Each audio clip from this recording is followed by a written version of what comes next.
I recently read an article by a reporter that was sitting in an airport restaurant and noticed that the people sitting at the tables around him were looking pretty haggard. They had all experienced all of the small inconveniences of traveling. You know, you have to go have all of your stuff packed properly and then go through all of the security, and possibly you get pulled aside for some sort of random screening. Then you get to your gate, and sometimes that's only to find that your flight has been delayed or it's been overbooked, and you just have to sit there in frustration. The reporter in the article made note of the waitress in the restaurant that he was sitting in and how nice and upbeat she was with everyone she was serving. But at one point, a couple came in and sat at a table nearby, and he could tell that they were in a terrible mood. They complained about every single thing the waitress did. The coffee wasn't hot enough. Their food wasn't prepared the way they wanted. No matter how much the waitress tried, there was just no way to please this couple. So as she tried one last time to serve them, she said that she was sorry that things were so bad for them in the restaurant and that they wouldn't be asked to pay for their meal. She would see that it was taken care of. And she again apologized and wished them a safe trip. Well, the couple sat there in a stunned silence as they realized that all of the tables around them had heard their complaining, as well as the waitress' response, and they were left only to throw some money on the table and leave. And the reporter said that everyone around him smiled just a little. What had happened was that they had all been loved into submission.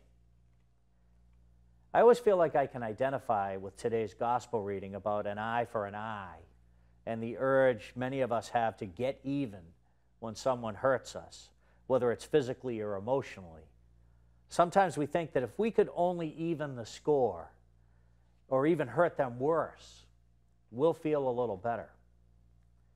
And when those thoughts come into our minds, we waste so much energy and so much emotion and so much of our God-given goodness.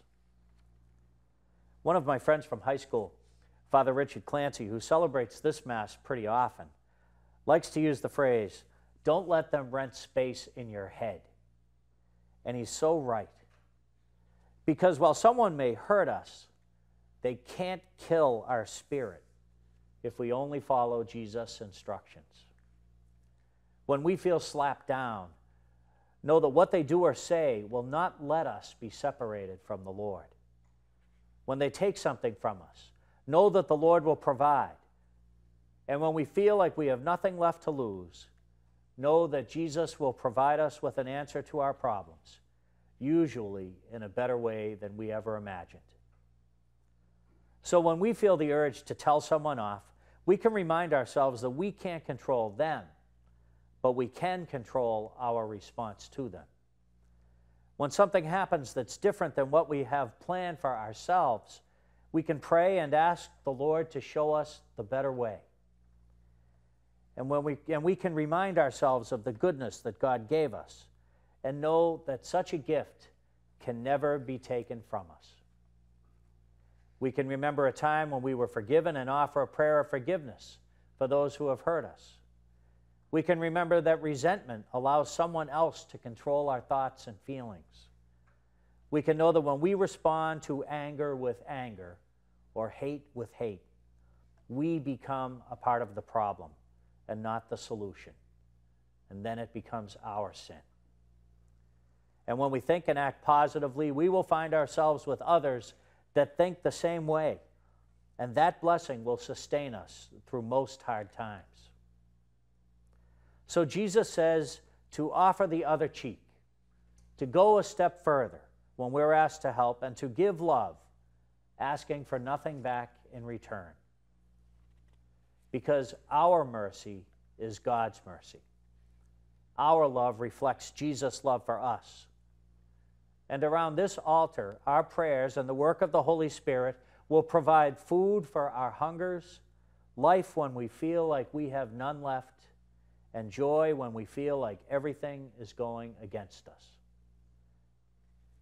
Martin Luther King said, that we must evolve for all human conflict a method which rejects revenge, aggression, and retaliation.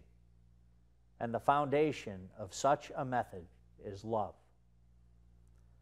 So let's face it, things don't always go right.